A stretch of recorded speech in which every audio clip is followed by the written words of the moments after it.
नमस्कार, मैं अंजना और आप देख रहे हैं हल्ला बोल जनता संवाद। आइए रुक करते हैं आज की बड़ी और खास खबर की ओर। कलेक्ट्रेट में डीएम ने पकड़ा प्राइवेट कर्मचारी, रिकॉर्ड रूम में 8 साल से कर रहा था कार्य।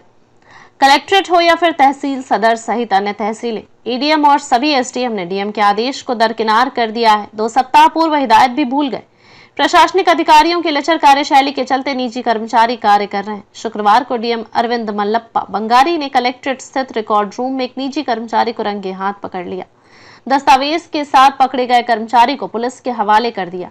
देर शाम पुलिस ने निजी कर्मचारी पर मुकदमा दर्ज कर लिया। कर्मचारी की मां सरोज देवी कलेक्ट्रेट से चपरासी पद से सेवानिवृत्त हुई हैं। मुख्यमंत्री योगी आदित्यनाथ के स्पष्ट आदेश हैं कि सरकारी कार्यालयों में निजी कर्मचारी किसी भी रूप में कार्य नहीं करेंगे। डीएम द्वारा इसे लेकर नियमित अंतराल में दिशा निर्देश जारी किए गए। 2 सप्ताह पूर्व डीएम ने सभी एडीएम, एसडीएम सहित अन्य को निजी कर्मचारी के कार्य न करने की हिदायत दी।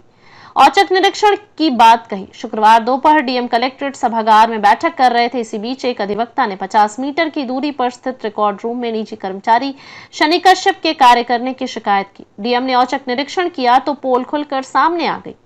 डीएम ने रंगे हाथ शनि कश्यप को पकड़ लिया, सीसीटीवी कैमरों की जांच की और डीएम से नाराजगी जताई। डीएम ने कहा कि आखिर किस तरीके से निजी कर्मचारी कार्य कर रहा है। डीएम के सवालों का जवाब अधिकारियों के पास नहीं था। कुछ ही देर में पुलिस पहुंच गई और शनि को नाई की मंडी थाना लेकर आई। देर शाम मुकदमा दर्ज कर लिया गया। पूछताछ में पता चला कि 8 साल से शनि कार्य कर रहा था। वह डीएम ने विभागीय जांच के आदेश दिए हैं। अलबतिया के शनि की मां 6 साल पूर्व कलेक्ट्रेट से सेवानिवृत्त हुई हैं।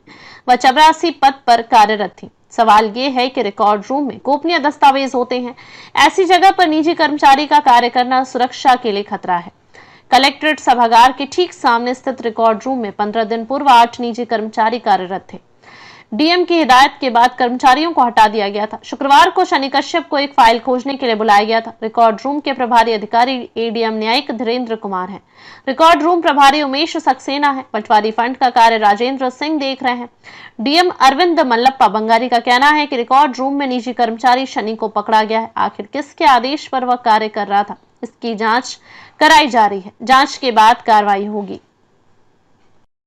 जब बात हो भविष्य संवारने की तो जरूरत होती है ऐसे मार्गदर्शक की जो सिर्फ पढ़ाई नहीं, बच्चों को जीवन के हर क्षेत्र में निखारे।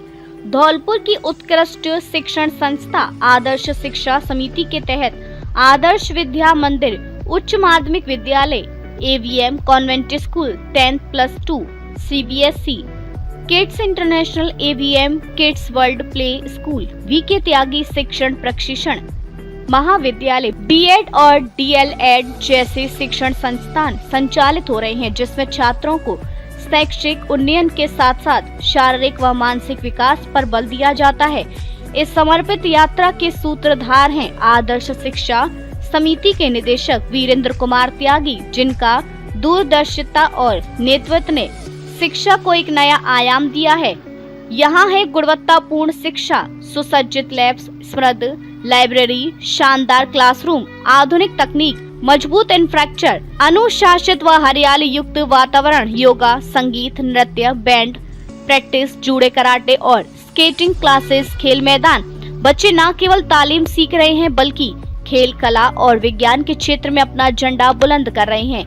आदर्श शिक्षा समिति के निर्देशक वीरेंद्र कुमार त्यागी की अगुवाई में इससे जुड़े संस्थान के जरिए हजारों की संख्या में बच्चे न केवल अपने उज्जवल भविष्य का सपना साकार कर रहे हैं बल्कि देश में संस्था और जिले का नाम भी रोशन कर रहे हैं। साथ ही एनसीसी, स्काउट और एनएसएस जैसी गतिविधियां बच्चों में अनुशासन, नेतृत्व और देशभक्ति की भावना विकसित करती है। सीबीएसई मान्यता प्राप्त यह संस्थान श्रेष्ठ फैकल्टी के साथ बच्चों में real world problem solving skills का विकास करती है। ये सिर्फ एक संस्था नहीं, एक मंच है जहां बच्चों को मिलते हैं संस्कार, समर्पण और सफलता के पंख। संपर्क नंबर 919413310829। पूर्व प्रधान मोनू जादौन का जन्मदिन धूमधाम से मनाया गया। आज पूर्व प्रधान मोनू जादौन का जन्मदिन आज बड़ी ही धूमधाम और उत्साह के साथ मनाया गया। सुबह से ही उनके निवास पर शुभचिंतकों, समर्थकों और मित्रों का तांता लगा रहा। सभी ने उन्हें पुष्पमालाएं पहनाकर एवं पारंपरिक साफा बांधकर जन्मदिन की हार्दिक शुभकामनाएं दी। इस विशेष अवसर पर क्षेत्र के गणमान्य लोगों सहित बड़ी संख्या में आमजन भी उपस्थित रहे। मोनू जादौन के प्रति लोगों के प्रेम और सम्मान का दृश्य भावुक कर देने वाला था। जन्मदिन पर उनके समर्थकों ने मिठाइयों का वितरण कर एक दूसरे को भी शुभकामनाएं दी। सोशल मीडिया पर भी मोनू जादौन को बधाइयों का सिलसिला दिन भर जारी रहा। उनके प्रशंसकों ने उन्हें शुभकामनाएं देते हुए पुराने संस्मरण, तस्वीरें और वीडियो साझा किए, जिससे माहौल और भी उत्साहपूर्ण बन गया। पूर्व प्रधान मोनू जादौन ने सभी का आभार व्यक्त करते हुए कहा कि यह स्नेह और सम्मान उन्हें समाज सेवा के लिए और अधिक प्रेरणा देता है। हेलो धौलपुर, नया एकेडमिक ईयर शुरू हो चुका है और इमैनुअल स्कूल्स के एडमिशन प्रोसेसेस भी। अप्रैल 1 से आप अपने बच्चों को इमैनुअल परिवार के साथ जोड़ सकते हैं। इमैनुअल 37 ईयर से धौलपुर में एक्सीलेंट एजुकेशन को प्रोवाइड करता है। हम न ही केवल एकेडमिक एक्सेलेंस को देखते हैं, पर हॉलिस्टिक और ओवरऑल डेवलपमेंट में आपके बच्चों को बेस्ट तरीके से नर्चर करने की कोशिश करते हैं। Extra curricular activities, faculties, state of art facilities such as libraries, best classroom, smart TVs, auditoriums etcetera हमारे करिकुलम में इंक्लूड होता है। इसमें हम स्पोर्ट्स और अन्य चीजों को भी हम प्रायोरिटाइज करते हैं। यस, आपने सुना ही होगा कि एकेडमिक्स में हमारा स्कूल काफी ज्यादा आपके बच्चों पे ध्यान देता है। साथ ही में हम बाकी सभी क्वालिटीज को नर्चर करने की कोशिश करते हैं। साथ ही में मॉरल एजुकेशन, जो हमारा मेन मोटिव है कि इमैनुअल मिशन स्कूल हमेशा एक गुड सिटीजन्स को तैयार करे, हम उन सारे बातों को भी ध्यान में रखते हैं। मैं आप सबका स्वागत करती हूँ इमैनुअल मिशन स्कूल में। अधिक जानकारी के लिए नीचे दिए गए नंबर पर आप कांटेक्ट कर सकते हैं, या फिर अपॉइंटमेंट्स के लिए आप सुबह 9 बजे से 1 बजे तक स्कूल ऑफिस में भी जा सकते हैं। एडमिशन प्रोसेस शुरू हो गई हैं, जल्दी अपने सीट्स को एनरोल कीजिए। राष्ट्रीय लोधी युवा महासम्मेलन 2025 धौलपुर राजस्थान में 15 जून को होगा भव्य आयोजन। धौलपुर राजस्थान समाज में जन जागृति एवं संगठनात्मक सशक्तिकरण की दिशा में एक सशक्त पहल करते हुए राष्ट्रीय लोधी युवा महासम्मेलन की श्रृंखला का 11वां भव्य आयोजन इस वर्ष 15 जून 2025 को राजस्थान के ऐतिहासिक नगर धौलपुर में संपन्न होगा। ये कार्यक्रम आदरणीय श्री NBS राजपूत सर, वरिष्ठ IAS एवं आदरणीय दीदी श्रीमती अनुपमा सिंह लोधी जी के प्रेरणादायी मार्गदर्शन में आयोजित किया जा रहा है। साथ ही देश भर की युवा शक्ति, समाजसेवी, जनप्रतिनिधि एवं प्रतिष्ठित संगठन इस महासम्मेलन में सक्रिय भूमिका निभा रहे हैं। देश भर में विभिन्न राज्यों में सफल आयोजनों की श्रृंखला के बाद अब राजस्थान में यह ऐतिहासिक सम्मेलन होने जा रहा है। यह एक ऐसा मंच है जहां लोधी, लोधा एवं लोधी समाज के युवा, वरिष्ठ जन, अधिकारी एवं राजनेता एकजुट होकर समाज के उज्जवल भविष्य की रूपरेखा तय करेंगे। राष्ट्रीय लोधी युवा महासम्मेलन आयोजन समिति सभी सामाजिक बंधुओं, संगठनों, युवाओं एवं अधिकारियों से विनम्र अपील करती है कि वे इस ऐतिहासिक आयोजन में सहयोगी बने एवं इसे सफल बनाने में अपना महत्वपूर्ण योगदान दें। आइए एकजुट हों और समाज के नवनिर्माण की इस मुहिम को नई दिशा दें। स्पर्श करने वाले की मनोस्थिति को पहचाने दीप्ति हंस। निःशुल्क आत्मरक्षा प्रशिक्षण शिविर का आयोजन। धौलपुर टाइगर मार्शल आर्ट संस्थान द्वारा स्वर्गीय माता प्रसाद शर्मा टाइगर की स्मृति में 21 दिवसीय निःशुल्क बालिका आत्मरक्षा प्रशिक्षण शिविर का आयोजन इन्फेंट विद्यालय में किया जा रहा है। शिविर में भाग लेने वाले बच्चों को गुड टच और बैड टच के बारे में जानकारी दी गई। इस अवसर पर मुख्य वक्ता के रूप में शिक्षाविद दीप्ति हंस ने विद्यार्थियों को गुड टच और बैड टच के बारे में जानकारी देते हुए कहा कि हमें स्पर्श करने वाले की मनोस्थिति को पहचानने की आवश्यकता है। उन्होंने कहा कि यदि आपको कोई गलत इरादे से टच करता है तो इसकी सूचना तुरंत अपने माता पिता को देनी चाहिए। उन्होंने कहा कि टच करने वाले को नो कहना चाहिए।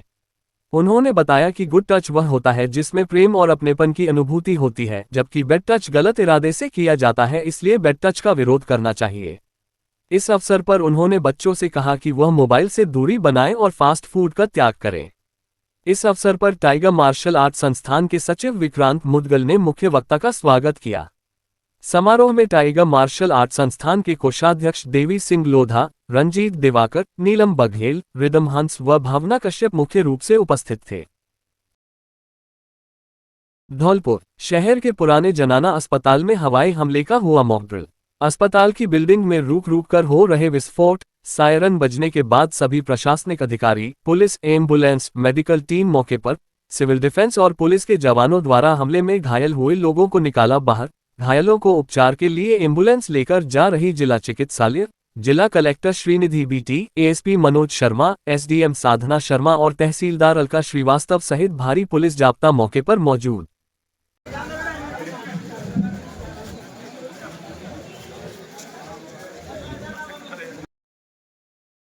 धौलपुर में बदला मौसम का मिजाज, रिमझिम बारिश से मिली भीषण गर्मी से राहत। धौलपुर शहर में मौसम ने अचानक करवट ली है। शनिवार को हुई रिमझिम बारिश ने तपती गर्मी से जूझ रहे लोगों को बड़ी राहत दी। बीते कुछ दिनों से पड़ रही तेज धूप और लू के थपेड़ों के बीच यह बारिश एक सुकून भरी फुहार की तरह आई। बारिश के चलते तापमान में गिरावट दर्ज की गई और मौसम सुहावना हो गया। ठंडी हवाओं और हल्की बूंदाबांदी ने आम जनजीवन को राहत दी और शहरवासियों के चेहरों पर मुस्कान लौटाए।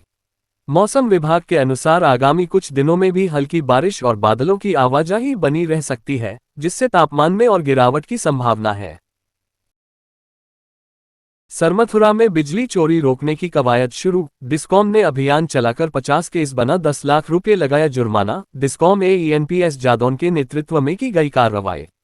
रिपोर्टर विष्णु कुमार सोनी। सरमथुरा उपखंड में डिस्कॉम टीम ने सरमथुरा क्षेत्र में बिजली चोरी रोकने के लिए अभियान चलाकर 50 लोगों को बिजली चोरी करते पकड़ा है। अधिकारियों ने बिजली चोरों के खिलाफ कड़ी कार्रवाई करते हुए करीब 10 लाख रुपये का जुर्माना लगाया है। एएनपीएस जादौन ने बताया कि सब डिवीजन सरमथुरा अंतर्गत शहरी व ग्रामीण क्षेत्र में डिस्कॉम अधिकारियों ने विद्युत चोरी के खिलाफ सघन सतर्कता अभियान चलाकर लाखों रुपये का जुर्माना किया है। उन्होंने बताया कि सरकार की छूट के बावजूद उपभोक्ताओं द्वारा धड़ल्ले से बिजली चोरी की जा रही थी, जिसका खामियाजा ईमानदार उपभोक्ताओं को उठाना पड़ रहा था। एएन ने बिजली चोरी पर अंकुश लगने के बाद फायदे बताते हुए कहा कि छीजत कम होने से ईमानदार उपभोक्ताओं पर भार कम पड़ेगा, वही ट्रिपिंग की समस्या से निजात मिलेगी, वही उपभोक्ताओं को निर्बाध बिजली मिलेगी, और कहा कि क्षेत्र में बिजली चोरों के खिलाफ धरपकड़ अभियान लगातार आगे भी जारी रहेगा। डिस्कॉम अधिकारियों ने विद्युत चोरी के खिलाफ अभियान चलाकर आंगई, नकटपुरा, चांदपुरा सहित अन्य स्थानों पर करीब 50 केस बनाकर 10 लाख का जुर्माना लगाया है। कार्रवाई में जेएन शिव सिंह मीना, हरिओम शर्मा सहित तकनीकी कर्मचारी मौजूद थे। सरमथुरा हुल्लासपुरा के जंगल में कुएं में मिले शव की हुई पहचान, सुनकई निवासी रामकेश के रूप में हुई। रिपोर्टर विष्णु कुमार सोनी। सरमथुरा उपखंड के अंतर्गत हुल्लासपुरा गांव के समीप जंगल क्षेत्र में एक कुएं में शुक्रवार शाम को मिले युवक के शव की देर शाम शिनाख्त हो गई है। मृतक की पहचान तारानकन सुनकई निवासी रामकेश पुत्र भगवान सिंह के रूप में हुई है। शुक्रवार शाम लगभग 6 बजे हुल्लासपुरा के ग्रामीणों ने कुएं के भीतर एक शव को संदिग्ध परिस्थितियों में लटका देखा तो तत्काल सरमथुरा पुलिस को सूचना दी। सूचना मिलते ही सरमथुरा थाना पुलिस टीम घटनास्थल पर पहुंची। घटनास्थल पर ग्रामीणों की भारी भीड़ जमा हो गई। पुलिस ने ग्रामीणों की मदद से काफी मशक्कत के बाद शव को कुएं से बाहर निकलवाया।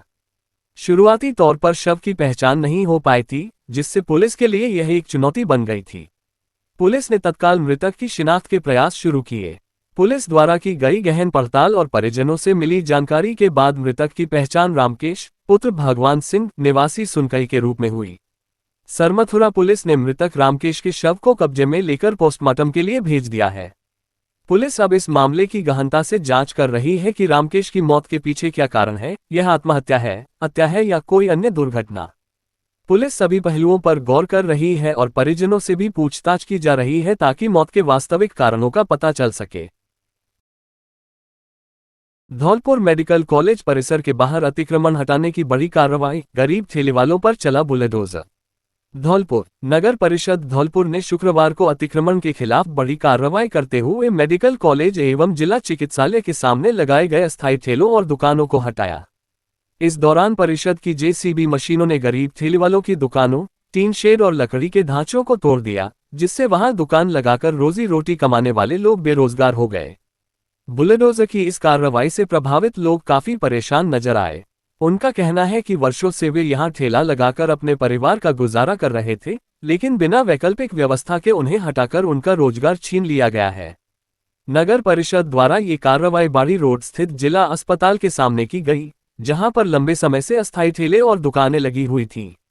परिषद की अतिक्रमण शाखा के नेतृत्व में यह अभियान चलाया गया, जिसमें आयुक्त अशोक शर्मा, प्रकाश श्रीवास्तव, अतिक्रमण शाखा प्रभारी सीताराम शर्मा, सफाईकर्मी विनोद जमादार सहित अन्य अधिकारी और कर्मचारी मौजूद रहे।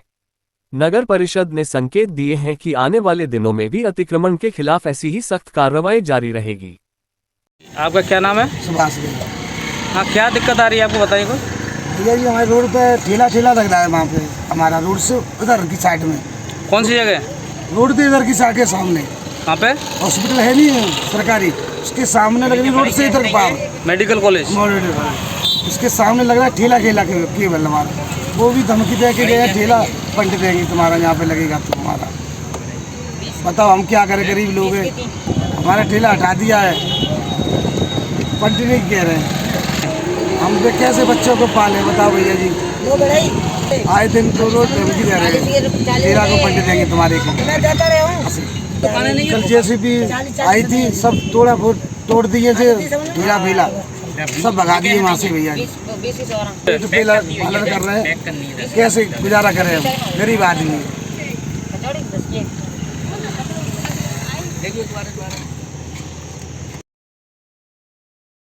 धौलपुर नगर परिषद की बड़ी कार्रवाई। शास्त्री नगर और गौशाला क्षेत्र में चला बुलडोजर, अवैध अतिक्रमण ध्वस्त। शहर में अवैध अतिक्रमण के विरुद्ध चलाए जा रहे अभियान के तहत नगर परिषद धौलपुर द्वारा आज शास्त्री नगर एवं गौशाला क्षेत्र में सख्त कार्रवाई की गई। नगर परिषद आयुक्त के निर्देशानुसार अतिक्रमण हटाने के लिए बुलडोजर चलाया गया, जिसके अंतर्गत सरकारी भूमि पर किए गए अवैध निर्माणों को ध्वस्त किया गया। इस अभियान का नेतृत्व नगर परिषद के अधिकारी श्री अशोक शर्मा द्वारा किया गया। कार्रवाई के दौरान यह पाया गया कि कुछ लोगों ने न केवल सरकारी जमीन पर अनधिकृत निर्माण कर लिए थे, बल्कि मुख्य मार्गों और गलियों पर भी अवैध रूप से चौपाल, चबूतरे एवं अन्य ढांचे बनाकर आमजन के आवागमन में बाधा उत्पन्न कर दी थी। नगर परिषद ने स्पष्ट किया है कि अभियान केवल शास्त्री नगर और गौशाला तक सीमित नहीं है। पूर्व में भी कई कॉलोनी तथा प्रमुख बाजार क्षेत्रों में अतिक्रमण हटाने की कार्रवाई की जा चुकी है और आगामी दिनों में भी यह अभियान पूरी कठोरता के साथ जारी रहेगा। नगर परिषद आयुक्त ने कहा, शहर में सुचारू यातायात व्यवस्था, स्वच्छता और सार्वजनिक सुविधाओं के लिए बनाए रखने हेतु अवैध अतिक्रमण किसी भी सूरत में बर्दाश्त नहीं किया जाएगा। जो भी व्यक्ति सार्वजनिक स्थानों पर अवैध कब्जा करेगा, उसके विरुद्ध सख्त कार्रवाई की जाएगी। धौलपुर नगर परिषद की यह पहल शहरवासियों के लिए राहत भरी है, जिससे नागरिकों को सुगम आवागमन तथा स्वच्छ वातावरण की दिशा में लाभ मिलेगा। अब तक के लिए बस इतना ही। फिर मिलते हैं एक ऐसी ही बड़ी खबर के साथ। तब तक के लिए नमस्कार और देखते रहिए हल्ला बोल जनता संवाद। अगर आपको ये वीडियो पसंद आई हो तो इसे लाइक करें व शेयर करें। ऐसे लेटेस्ट अपडेट पाने के लिए बेल आइकन को प्रेस करना ना भूलें। अगर आप हमें फेसबुक या फिर इंस्टा के माध्यम से देख रहे हैं तो हमारे पेज को फॉलो जरूर करें। धन्यवाद। हत्या के प्रकरण में आरोपी का आजीवन कारावास, 50,000 रुपए के अर्थदंड से भी किया दंडित। 27 जुलाई 2020 का है मामला। एडीजी कोर्ट धौलपुर के करीब 5 साल पुरानी हत्या के एक प्रकरण में दोषी को आजीवन कारावास की सजा सुनाई है। साथ ही उसे 50,000 रुपए के अर्थदंड से दंडित किया गया है। मामला 27 जुलाई 2020 का है, जिसमें आरोपी अब आजीवन अंतिम क्षण तक आजीवन कारावास भुगतेगा। एडीजी कोर्ट धौलपुर के अपर लोक अभियोजक मुकेश शिकरवार ने बताया कि करीब 5 साल पुराने मामले में चुन्ना का पूरा थाना कोलारी निवासी रंजीत पुत्र रमेश चंद बैरागी को सजा हुई है। एपीपी मुकेश शिकरवार ने बताया कि 28 जुलाई 2020 को थाना कोलारी क्षेत्र के गांव नयापुरा निवासी विक्रम पुत्र कैलाशी लोधा ने अपने भाई की हत्या को लेकर मुकदमा दर्ज कराया था, जिसमें उसने बताया था कि 27 जुलाई की देर रात वह वसई नवाब से अपने गांव लौट रहा था। तभी चुन्ना का पूरा और नयापुरा गांव के चौराहे पर उसने अपने भाई धर्मेंद्र को रंजीत के साथ बैठा देखा, जिसके बाद वह घर चला गया। जब 28 जुलाई की सुबह भाई धर्मेंद्र घर वापस नहीं आया तो उसे तलाशने निकल गया। इसी दौरान चुन्ना का पूरा और नयापुरा गांव के चौराहे के पास खेत में उसके भाई की बाइक और भाई धर्मेंद्र मृत अवस्था में पड़ा हुआ मिला। उसके बाद विक्रम लोधा ने अपने भाई की हत्या को लेकर नामजद मुकदमा दर्ज करवाया, जिसमें आरोपी रंजीत के साथ सिंटू का भी हत्या में शामिल होने का आरोप लगाया। पुलिस ने मुकदमा दर्ज कर मामले में जांच अनुसंधान कर चालान पेश किया। उसी प्रकरण में एडीजे कोर्ट ने रंजीत बैरागी को दोषी माना। न्यायाधीश राकेश गोयल ने शनिवार 31 मई 2025 को फैसला सुनाते हुए आरोपी रंजीत को जीवन के अंतिम क्षण तक आजीवन कारावास भुगतने की सजा सुनाई है। इसके साथ ही आरोपी को 50,000 रुपए के अर्थदंड से भी दंडित किया गया है। अब तक के लिए बस इतना ही। फिर मिलते हैं एक ऐसी ही बड़ी खबर के साथ। तब तक के लिए नमस्कार और देखते रहिए हल्ला बोल जनता संवाद। अगर आपको ये वीडियो पसंद आई हो तो इसे लाइक करें व शेयर करें। ऐसे लेटेस्ट अपडेट पाने के लिए बेल आइकन को प्रेस करना ना भूलें। अगर आप हमें फेसबुक या फिर इंस्टा के माध्यम से देख रहे हैं तो हमारे पेज को फॉलो जरूर करें। धन्यवाद।